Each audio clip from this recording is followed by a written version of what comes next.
Ship, ahoy! Hast seen the white whale? So cried Ahab, once more hailing his ship showing English colors, bearing down under the stern.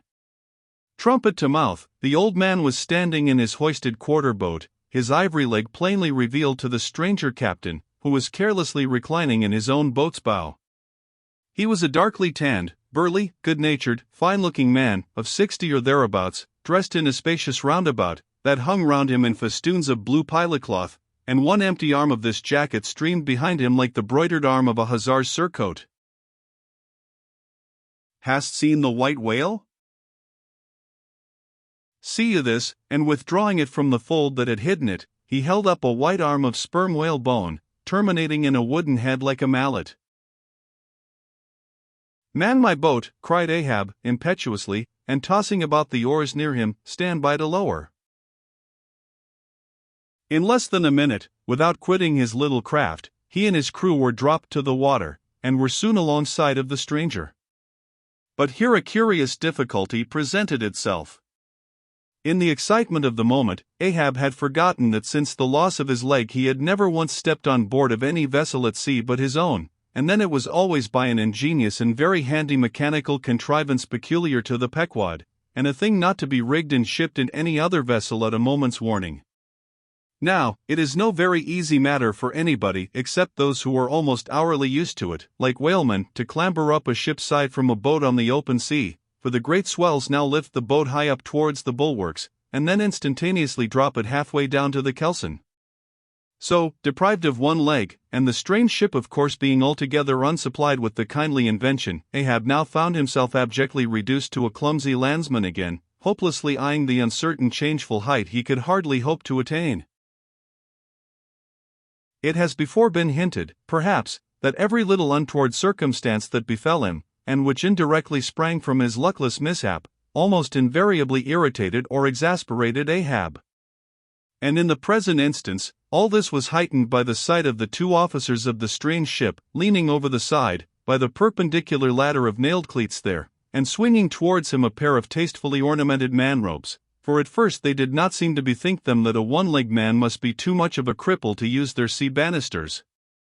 But this awkwardness only lasted a minute, because the strange captain, observing at a glance how affairs stood, cried out, I see, a vast heaving there. Jump, boys, and swing over the cutting tackle." As good luck would have it, they had had a whale alongside a day or two previous, and the great tackles were still aloft, and the massive curved blubber hook, now clean and dry, was still attached to the end. This was quickly lowered to Ahab, who at once comprehending it all, slid his solitary thigh into the curve of the hook. It was like sitting in the fluke of an anchor, or the crotch of an apple tree, and then giving the word, held himself fast, and at the same time also helped to hoist his own weight, by pulling hand over hand upon one of the running parts of the tackle. Soon he was carefully swung inside the high bulwarks, and gently landed upon the capstan head.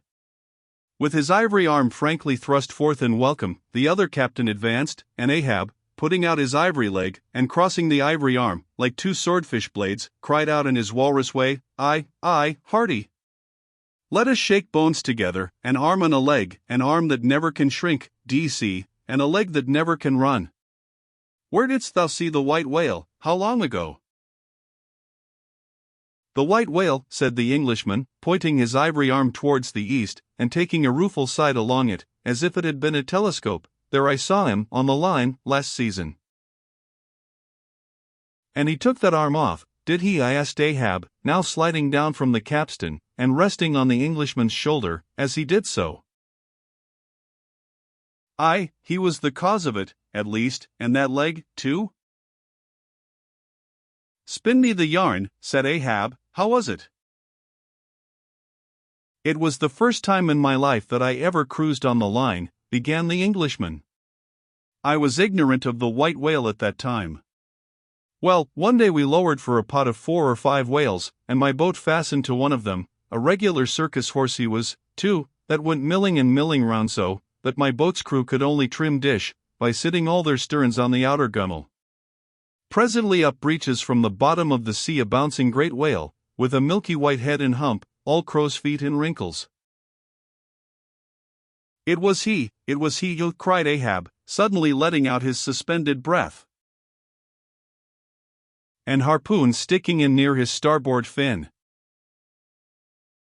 They remind my irons, cried Ahab, exultingly, but on.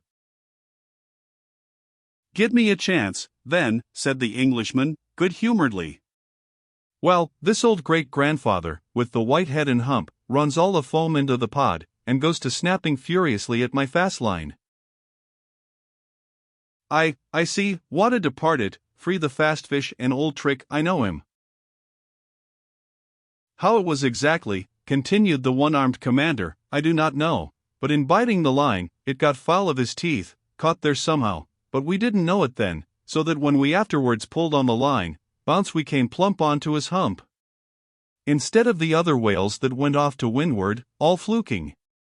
Seeing how matters stood, and what a noble great whale it was, the noblest and biggest I ever saw, sir, in my life, I resolved to capture him, spite of the boiling rage he seemed to be in.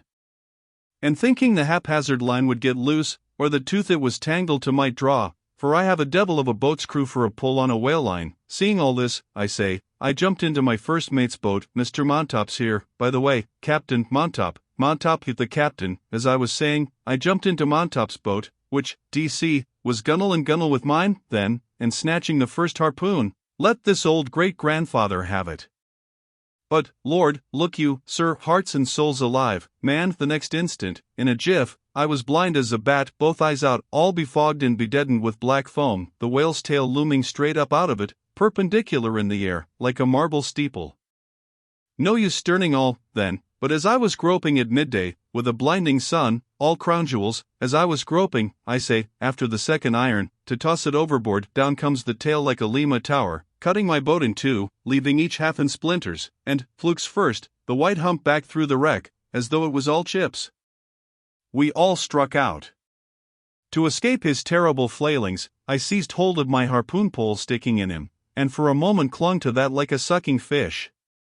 But a combing sea dashed me off, and at the same instant, the fish, taking one good dart forwards, went down like a flash, and the barb of that cursed second iron towing along near me caught me here, clapping his hand just below his shoulder, yes, caught me just here, I say, and bore me down to hell's flames, I was thinking, when, all of a sudden, thank the good God, the barb ripped its way along the flesh, clear along the whole length of my arm, came out nigh my wrist, and up I floated. And that gentleman there will tell you the rest, by the way, Captain Dr. Bunger, ship's surgeon, Bunger, my lad, the captain. Now, Bunger boy, spin your part of the yarn. The professional gentleman thus familiarly pointed out, had been all the time standing near them, with nothing specific visible, to denote his gentlemanly rank on board. His face was an exceedingly round but sober one, he was dressed in a faded blue woolen frock or shirt, and patched trousers, and had thus far been dividing his attention between a marling-spike he held in one hand, and a pillbox held in the other, occasionally casting a critical glance at the ivory limbs of the two crippled captains. But, at his superior's introduction of him to Ahab, he politely bowed, and straightway went on to do his captain's bidding. It was a shocking bad wound, began the whale surgeon, and, taking my advice, Captain Boomer here, stood our old Sammy.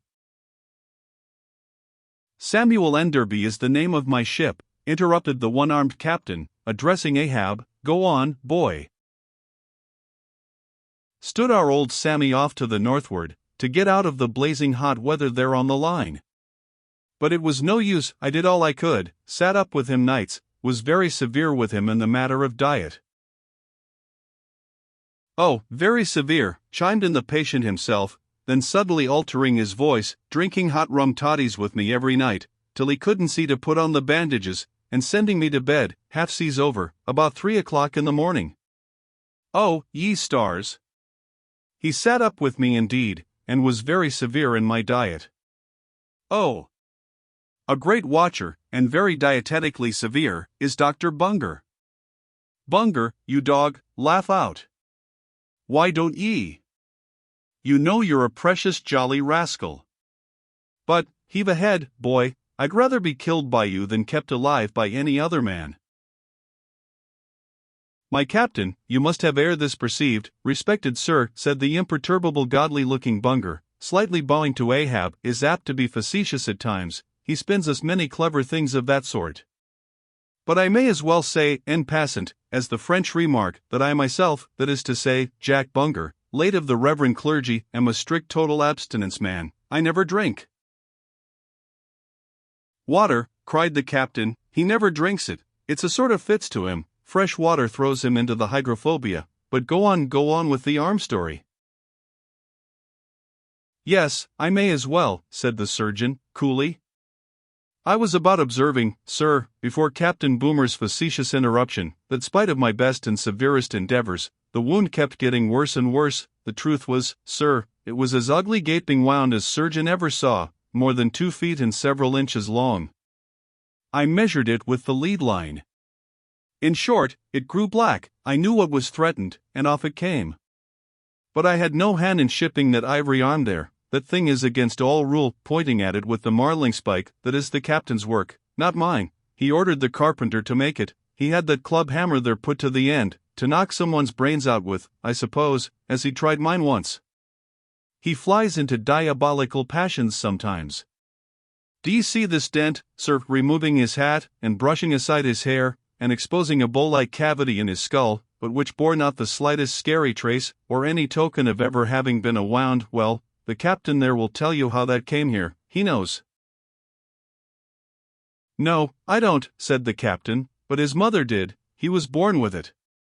Oh, you solemn rogue, you Bunger. Was there ever such another Bunger in the watery world? Bunger, when you die, you ought to die in pickle, you dog. You should be preserved to future ages, you rascal. What became of the white whale? Now cried Ahab, who thus far had been impatiently listening to this byplay between the two Englishmen. Oh, cried the one-armed captain, oh, yes. Well, after he sounded, we didn't see him again for some time. In fact, as I before hinted, I didn't then know what whale it was that had served me such a trick, till some time afterwards, when coming back to the line, we heard about Moby-Dick, as some call him, and then I knew it was he. Didst thou cross his wake again? Twice. But could not fasten? Didn't want to try to, ain't one limb enough? What should I do without this other arm? And I'm thinking Moby-Dick doesn't bite so much as he swallows.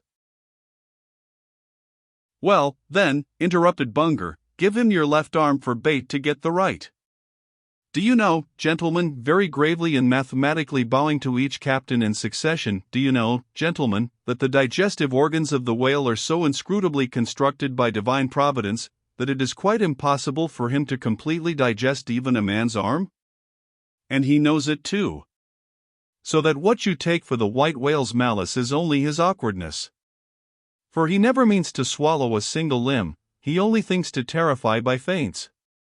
But sometimes he is like the old juggling fellow, formerly a patient of mine in Ceylon, that making believe swallow jackknives, once upon a time let one drop into him in good earnest, and there it stayed for a 12-month or more, when I gave him an emetic, and he heaved it up in small tacks, D.C. No possible way for him to digest that jackknife, and fully incorporate it into his general bodily system.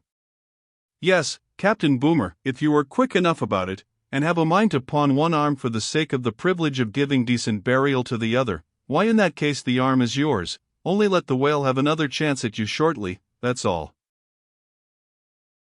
No, thank ye, Bunger, said the English captain, he's welcome to the arm he has, since I can't help it, and didn't know him then, but not to another one. No more white whales for me, I've lowered for him once, and that has satisfied me. There would be great glory in killing him, I know that, and there is a shipload of precious sperm in him, but, hark ye, he's best let alone, don't you think so, Captain?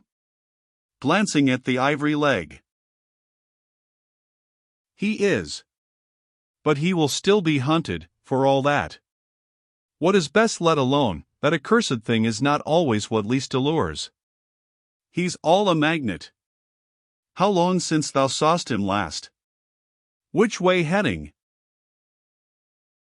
Bless my soul, and curse the foul fiends, cried Bunger, stoopingly walking round Ahab, and like a dog, strangely snuffing, this man's blood, bring the thermometer, it's at the boiling point, his pulse makes these planks beat, sir." Taking a lancet from his pocket, and drawing near to Ahab's arm. "Avast!" roared Ahab, dashing him against the bulwarks. "Man the boat." "Which way heading?" "Good God!" cried the English captain, to whom the question was put. "What's the matter?" "He was heading east, I think. That is your captain crazy?" whispering Fedallah. But Fedallah, putting a finger on his lip, slid over the bulwarks to take the boat's steering oar, and Ahab, swinging the cutting tackle towards him, commanded the ship's sailors to stand by to lower. In a moment he was standing in the boat's stern, and the Manila men were springing to their oars. In vain the English captain hailed him. With back to the stranger ship, and face set like a flint to his own, Ahab stood upright till alongside of the Pequod.